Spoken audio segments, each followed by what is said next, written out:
भारत अब से लेकर 2030 तक के कुल प्रोजेक्टेड कार्बन एमिशन में 1 बिलियन टन की कमी करेगा।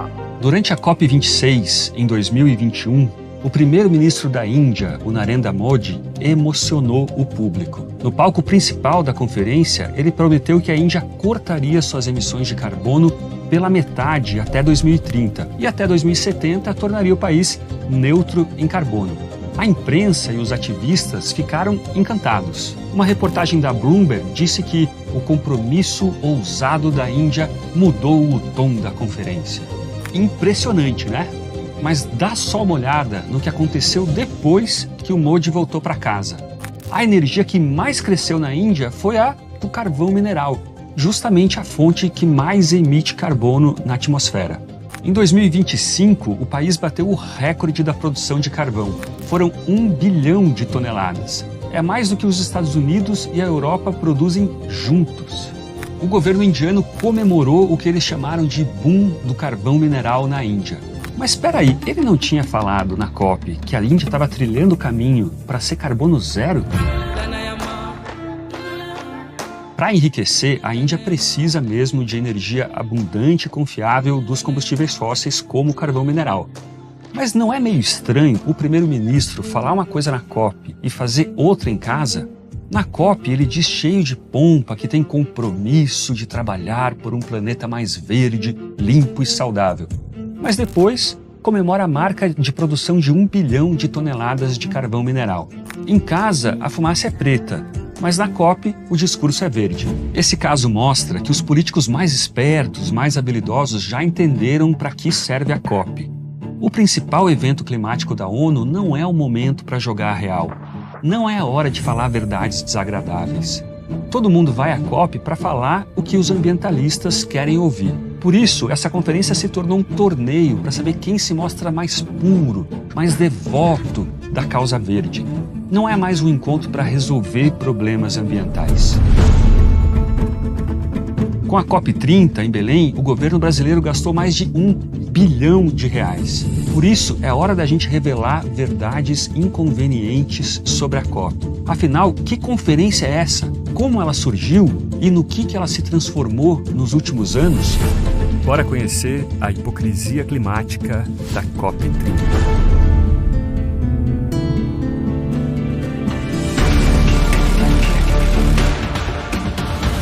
Tudo começou lá em 92, no Rio de Janeiro, a Eco 92, a Cúpula da Terra. Foi uma festa. O mundo inteiro se reuniu para discutir meio ambiente. Foi ali que nasceu a Convenção Quadro das Nações Unidas sobre a Mudança do Clima, UNFCCC. Uma espécie de constituição climática assinada aí por quase todos os países do planeta. Dessa convenção saiu a ideia. Todo ano, os países voltariam a se encontrar. Um grande conselho anual batizado de Conferência das Partes, ou COP. Essas convenções, elas têm burocracias permanentes junto à ONU, que trabalham 365 dias por ano. Eduardo Lunardelli Novaes é administrador de empresas, produtor e empreendedor rural. Foi secretário do Clima e Relações Internacionais e secretário executivo do Ministério do Meio Ambiente durante o governo Bolsonaro. E anualmente é feita uma assembleia das partes, né, que seria como se fosse um plenário, que é, em teoria, a instância suprema decisória dessas convenções, que são as convenções das partes, ou Convention of the Parties, chamadas de COP. Naquela época, o debate climático e ambiental no mundo tinha 3 características compartilhadas. A primeira delas é que existia um problema cuja fonte era as emissões de gases de efeito estufa atreladas à produção de energia. Daniel Vargas é mestre e doutor em Direito pela Universidade de Harvard, é professor de Direito da Fundação Getúlio Vargas no Rio de Janeiro, foi secretário de Desenvolvimento Sustentável e secretário de Ações Estratégicas da Secretaria de Assuntos Estratégicos da Presidência da República. A segunda, essas emissões eram resultado de um processo de industrialização que aconteceu historicamente, sobretudo nos países ricos do Atlântico Norte. À medida em que cresceram industrialmente, passaram a usar como fonte energética o carvão ou o petróleo, e o resíduo dessa energia hoje provoca, ao longo do tempo, potenciais alterações na dinâmica do planeta. E a terceira, para combater esse problema, nós precisamos, de um lado, frear ou separar um espaço de liberdade para que os países mais pobres possam crescer e se desenvolver, não deixando assim que essa ocupação da atmosfera por gases produzidos no norte sirvam como uma espécie de proibição para novos países mais pobres avançarem. E, portanto, naquela época, o problema era um problema energético, industrial dos países ricos. O objetivo era acompanhar o progresso e principalmente negociar compromissos coletivos. Afinal, de nada adianta um país reduzir suas emissões de carbono se outros aumentam. A primeira edição aconteceu em 95 em Berlim e de lá não parou mais. São quase 3 décadas de encontros, negociações, resoluções, fotos oficiais, promessas e muita polêmica. Foi numa COP que nasceu o Protocolo de Quioto, em 1997. E as partes, membro dessa convenção, determinaram que, embora o suposto problema de mudanças climáticas antropogênicos fosse um problema global, as responsabilidades seriam diferenciadas, porque o grande estoque de gases de efeito estufa foram acumulados na atmosfera ao longo de séculos e, portanto, os países ricos tiveram, notadamente, uma responsabilidade muito maior no acúmulo desses gases do que os países em desenvolvimento que se desenvolveram mais tardiamente. Esse foi o primeiro acordo internacional que obrigava países desenvolvidos a cortar suas emissões. O Protocolo de Quioto, ele impunha metas de redução de emissão de gás de efeito estufa exclusivamente para os países desenvolvidos. E os países em desenvolvimento não tinham que estabelecer suas metas de redução justamente porque eles estavam atrasados no seu desenvolvimento e, podemos dizer, até na Revolução Industrial. Mas não deu certo. O Senado americano não concordou, não ratificou a decisão da COP. O Canadá pulou fora em 2011 e, no fim das contas, só um ou outro país, como o Japão, chegou perto de cumprir as promessas do Protocolo de Quioto. Ocorre que, evidentemente, esse formato não é um formato que interessou aos países ricos. E foi por esse motivo que em 2015 foi assinado, sob muita pressão dos países ricos, com voluntarismo de países, digamos, ingênuos como o Brasil, o Acordo de Paris, que essencialmente substituiu o acordo anterior, onde todos os países teriam que estabelecer suas metas nacionais de mitigação de gases de efeito estufa. Dessa vez, quase todos os países do mundo assumiram metas de reduzir as emissões, cada um dentro das suas possibilidades. So a lot of people pull out the Paris Agreement as, well, it actually shows we can make real promises. Bjorn Lomborg é escritor, cientista político, professor de estatística e doutor em teoria dos jogos. É professor da Escola de Negócios de Copenhague e diretor do Consenso de Copenhague. Even if every country did everything they promised in the Paris Agreement, it would have very little impact. It would be about 1% cut in carbon emissions compared to what we otherwise would have had. But this is not what's necessary to fix climate change. You need much, much more. Como não conseguimos atacar a fonte original, que é o carvão e o petróleo na base da indústria dos países do norte, ontem como hoje, passamos então a olhar para outras soluções. E de repente, olha que surpresa, o debate climático no mundo hoje, em 2025, é cada vez mais um debate sobre como o uso da terra se dá nos países mais pobres. Portanto, o Acordo de Paris, tendo substituído o Protocolo de Quioto, não trata de estoques, não trata dessas responsabilidades históricas e propõe-se a encontrar soluções para esse suposto problema simplesmente na determinação da diminuição de fluxos futuros. É como se os países ricos tivessem transitado a 250 km por hora e em determinado ano eles vão baixar essa velocidade para 80 por hora. Os países em desenvolvimento nunca atingiram essa velocidade no passado e, a valer o Acordo de Paris, nunca poderão fazê-lo no futuro também. O resultado é que basicamente nenhum país está no caminho para cumprir essas metas até 2030. Quando esse ano chegar, provavelmente os líderes mundiais vão pedir desculpas, dizer um I'm sorry e, com a mesma devoção vazia, com os mesmos discursos de sempre, fazer mais promessas para o futuro. Assim, a gente toca numa espécie de ilusão coletiva da COP. A ideia de que os negociadores, as pessoas reunidas ali, têm o poder de ditar os rumos do mundo. Na verdade, elas não têm tanto poder assim. Podem criar protocolos e acordos, mas quem de fato faz regras e leis, claro, são os parlamentos nacionais. Ilusões coletivas à parte, o fato é que, enquanto a gente não inventar substitutos bons e baratos para a gasolina, para o gás natural, ou formas de produzir cimento, aço, concreto e fertilizantes sem emitir tanto carbono, dificilmente as decisões da COP vão ter algum impacto no mundo. Meu filho, você não vai acreditar no que aconteceu lá no Canadá. Depois de ter o carro lotado com as compras que fez, uma mulher dirigiu por 15 minutos, até ela perceber que tinha deixado na loja algo muito valioso. Uma TV de 50 polegadas, será? Não. Ela esqueceu dentro do carrinho, no estacionamento, o seu filho, de 2 anos. This is Black Friday! Essa é só uma das milhares de histórias inacreditáveis que acontecem em Black Fridays. Mas inacreditável mesmo é o maior desconto da história da Brasil Paralelo. Sem loucura, sem correria e sem compra inútil. Nós nunca cobramos tão pouco para entregar tanto.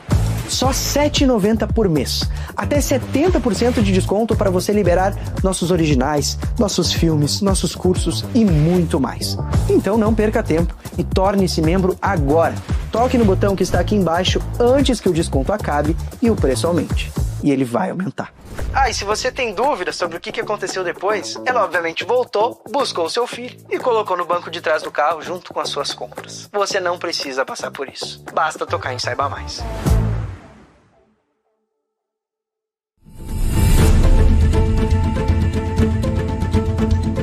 No começo, as conferências eram pequenas, reuniam mesmo só diplomatas e alguns ativistas.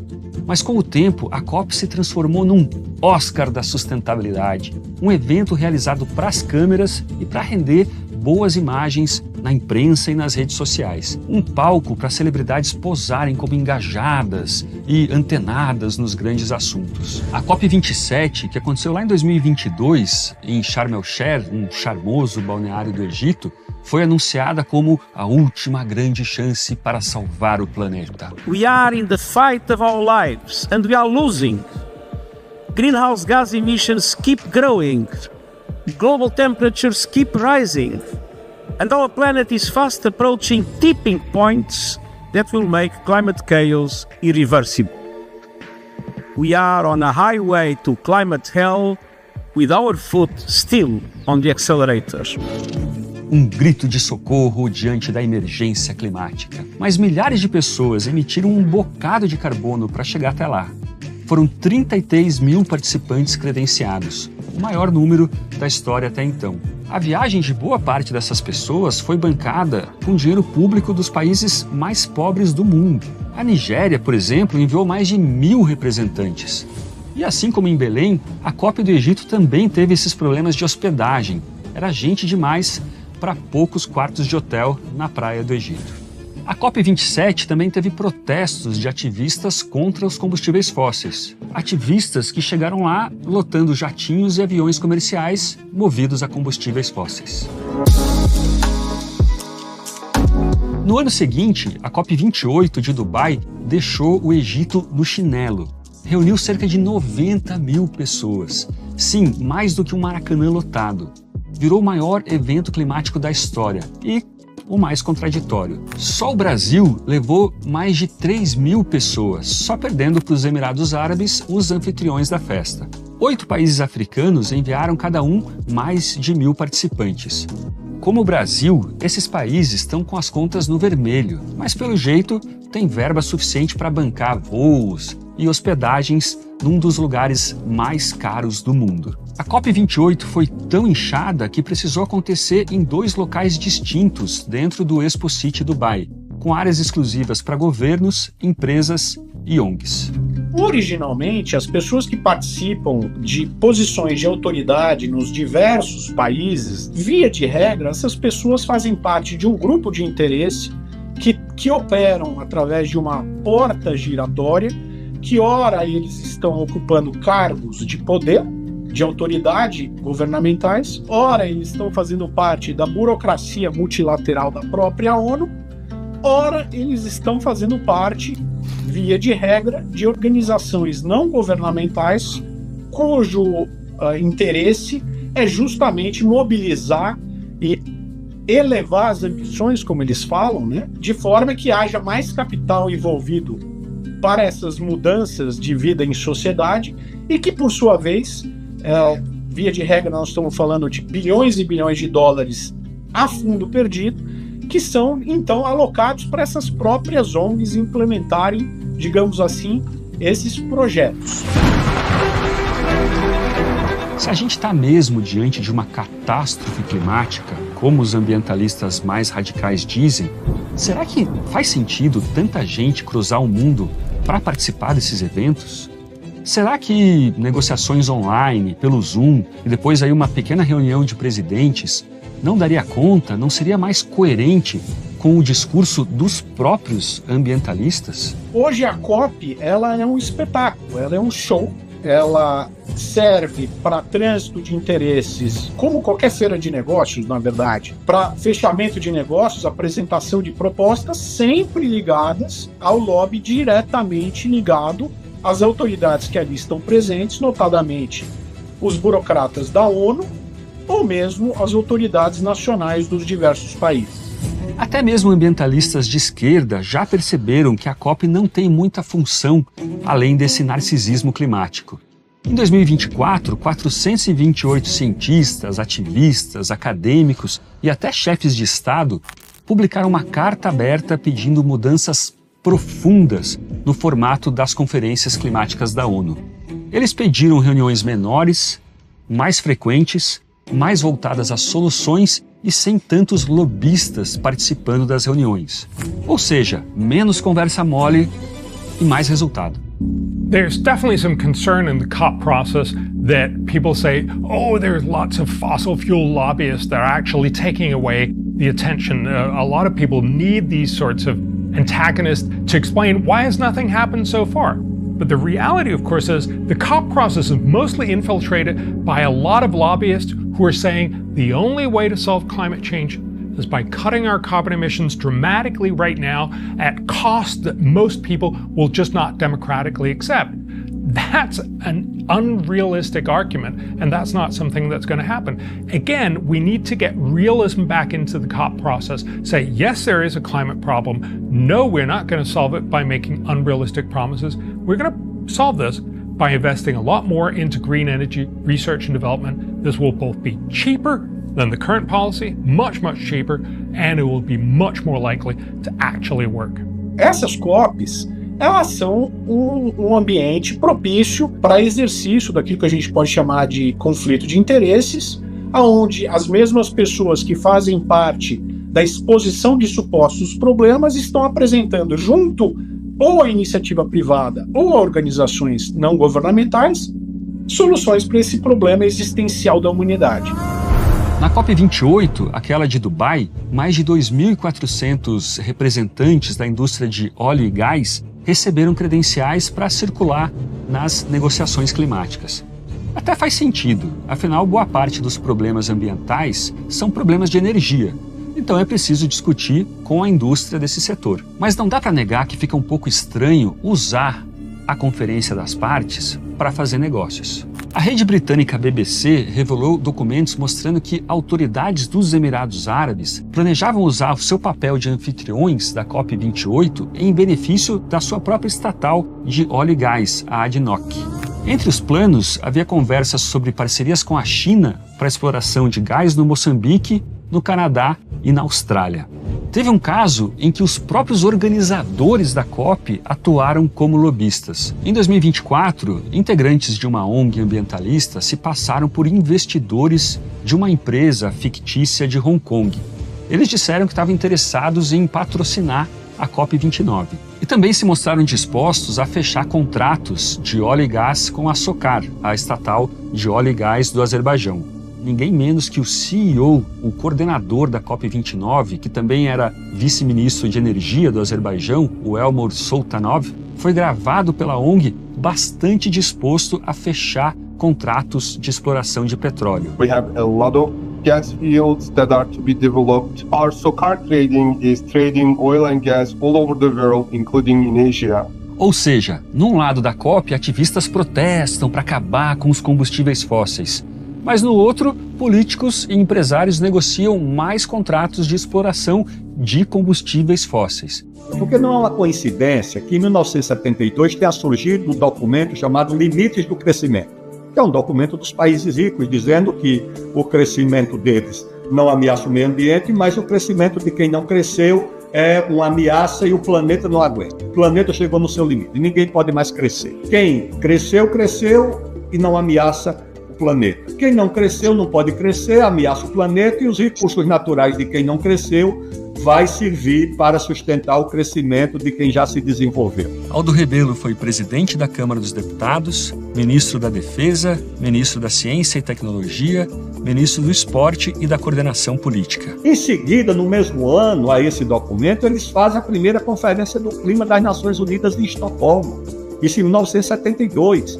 E o Brasil tem um embaixador estadista, que era um homem de muito prestígio e de muito respeito em todo o mundo, que se contrapôs e disse não, só tem discussão do meio ambiente se tiver direito ao desenvolvimento.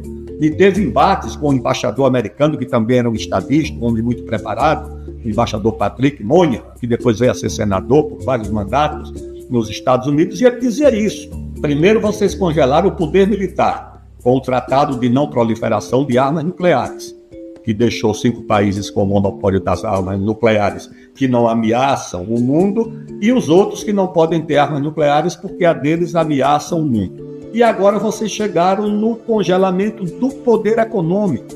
Ele disse isso numa palestra em Nova York para estagiários da Escola Superior de Guerra. Ele disse agora se trata do congelamento do poder econômico mundial, onde o mundo vai ser transformado num grupo de 2 países, um consumidor de matéria-prima e recursos naturais desenvolvido e o outro fornecedor de recursos naturais proibido de se desenvolver. E a partir daí, o problema não é mais a energia e a indústria dos ricos, mas a produção agrícola e pecuária dos pobres. E ao fazer essa reorientação, a gente muda radicalmente o objeto das negociações climáticas globais. Em vez de negociar como um conjunto de países ricos deve ficar com a maior parte da conta, a gente agora negocia como essa conta, que não foi paga por eles, vai ser transferida para os países mais pobres, que ainda têm na agricultura, na pecuária e no uso da terra sua base econômica predominante. Então o que nós vamos ver e hospedar no Brasil na COP30, pelo que tudo indica, será uma negociação sobre como tratar a agricultura em uma agenda climática que estabelece restrições, obrigações e punições. E se formos por aí, sabe o que tende a acontecer? De repente, o problema climático do mundo é o problema do agricultor ou do pecuarista, que quando usa a terra para produzir o alimento que garante a alimentação e a segurança alimentar do mundo, passou a ser, de repente, uma ameaça existencial à terra. Meu filho, você não vai acreditar no que aconteceu lá no Canadá. Depois de ter o carro lotado com as compras que fez, uma mulher dirigiu por 15 minutos, até ela perceber que tinha deixado na loja algo muito valioso. Uma TV de 50 polegadas, será? Não. Ela esqueceu dentro do carrinho, no estacionamento, o seu filho, de 2 anos. This is Black Friday! Essa é só uma das milhares de histórias inacreditáveis que acontecem em Black Fridays. Mas inacreditável mesmo é o maior desconto da história da Brasil Paralelo. Sem loucura, sem correria e sem compra inútil. Nós nunca cobramos tão pouco para entregar tanto. Só R$ 7,90 por mês. Até 70% de desconto para você liberar nossos originais, nossos filmes, nossos cursos e muito mais. Então não perca tempo e torne-se membro agora. Toque no botão que está aqui embaixo antes que o desconto acabe e o preço aumente. E ele vai aumentar. Ah, e se você tem dúvidas sobre o que aconteceu depois, ela obviamente voltou, buscou o seu filho e colocou no banco de trás do carro junto com as suas compras. Você não precisa passar por isso. Basta tocar em Saiba Mais.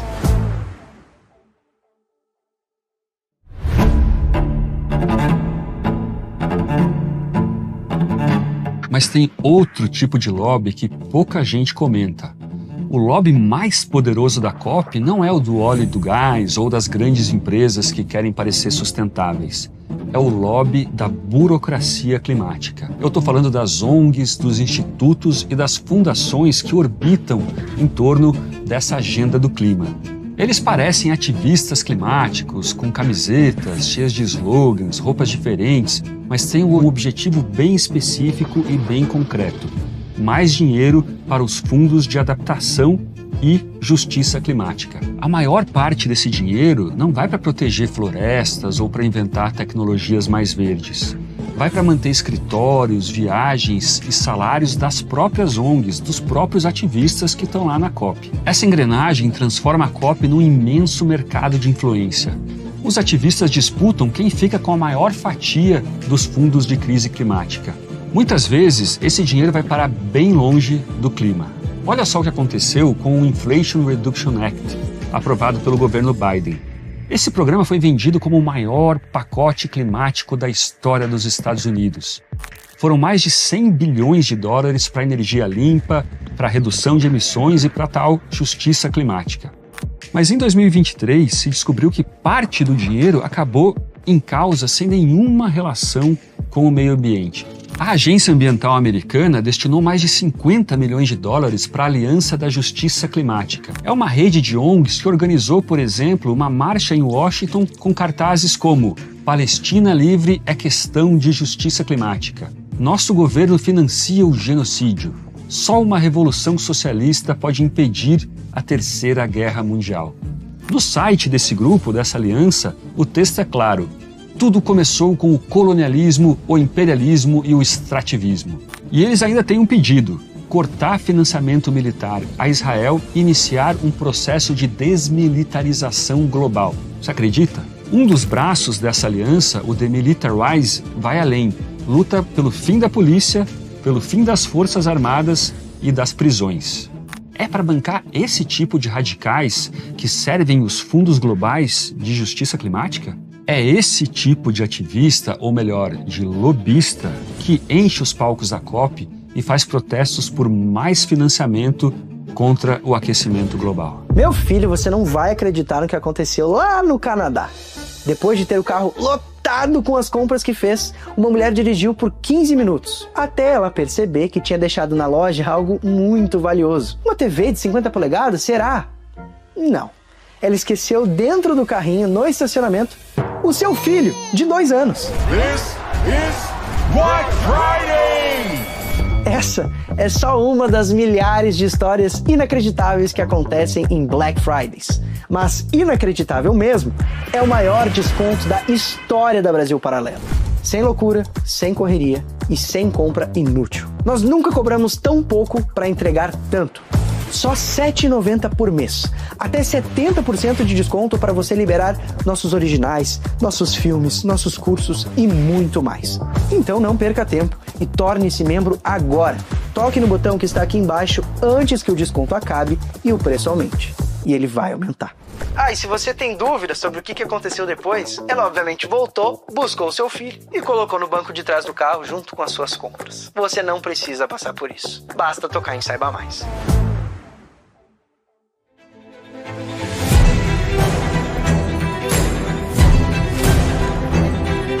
Está na hora da gente falar da maior hipocrisia da história da COP, que é a conferência em Belém. O que o governo pretende apresentar na COP de forma festiva? Aumentar suas metas de redução de gases de efeito estufa para o ano de 2035 para uma banda entre 59% e 67% de redução das emissões de gases de efeito estufa quando comparado às emissões de 2005. E agora a gente entra na parte ainda mais surpreendente. Como meio de implementação, em outras palavras, a forma como o governo federal pretende implementar os programas que, em teoria, irão atingir esses resultados e não serão atingidos, eu repito, uma delas é a redução da emissão de gases de efeito estufa da agropecuária em 50%, enquanto que os outros setores terão autorização para continuar aumentando suas emissões. Em suma, as políticas climáticas implementadas de forma multilateral e mais especificamente dentro do Brasil pelos grupos de interesses que comandam essa pauta é a de inviabilizar o uso e ocupação da terra e, portanto, a maior vantagem comparativa que o Brasil tem perante o mundo. Além daquele R$1 bilhão que o Lula reservou para a COP30, ainda tem mais 260 milhões gastos com navios hotel de luxo para resolver a falta de hospedagem. E mais de 500 milhões para um acordo com a Organização dos Estados Ibero-Americanos para a organização do evento. Pelo jeito, está sobrando dinheiro no Brasil. O governo Lula gastou tanto na COP porque quer vender a imagem de que ele está do lado do meio ambiente. Mas será que está mesmo? Esse mesmo governo que organiza a COP da Amazônia foi o que prejudicou o marco do saneamento básico. Um marco que poderia resolver o maior problema ambiental do Brasil: os rios cheios de esgoto a céu aberto, principalmente nas grandes cidades da Amazônia. Com os decretos de 2023, logo no início do governo, o Lula abriu brechas para que as velhas estatais de saneamento, que não fazem saneamento nenhum, voltassem a atuar sem licitação. Assim, ele enfraqueceu a entrada da iniciativa privada, justamente quem mais investia para ampliar a coleta e o tratamento de esgoto. E o mesmo governo que adora discursar sobre as vantagens da energia limpa, aumentou imposto de importação de carros elétricos e híbridos. Ou seja, em vez de facilitar a transição para tecnologias menos poluentes, dificultou. E, para receber a COP30 em Belém, o governo ainda derrubou mata nativa para abrir estradas. Foram mais de 100 hectares, ou seja, mais de 100 campos de futebol de mata nativa destruídos para a construção da chamada Avenida Liberdade. Um desmatamento aí que ficou escancarado em jornais nacionais e internacionais. Pior ainda, milhões de reais foram gastos nas obras de saneamento em Belém, mas mesmo assim a coleta de esgoto vai atender apenas 3% da cidade. E, segundo os jornais, quem mais se beneficiou foram os bairros ricos, enquanto os pobres continuam convivendo com o esgoto nos igarapés. Brazil is hosting COP30, and the answer, whether it's effective, is already in the name. It's the 30th meeting. We have had 29 others before that, and 29 that really haven't worked. Why? It's a very simple answer. We're gathering lots of people in one place to promise stuff they don't want to fulfill. So mostly they come, give great promises, and go home and don't do it. O meio ambiente sofre sim sérias ameaças. Por isso mesmo a gente precisa de menos viagem inútil, menos conversa fiada de gente querendo aparecer nas câmeras e mais tecnologia, mais inovação para suprir cada vez mais necessidades humanas com cada vez menos impacto ambiental. Para saber mais sobre a COP e outras polêmicas ambientais, leia o meu novo livro, Guia Politicamente Incorreto do Meio Ambiente.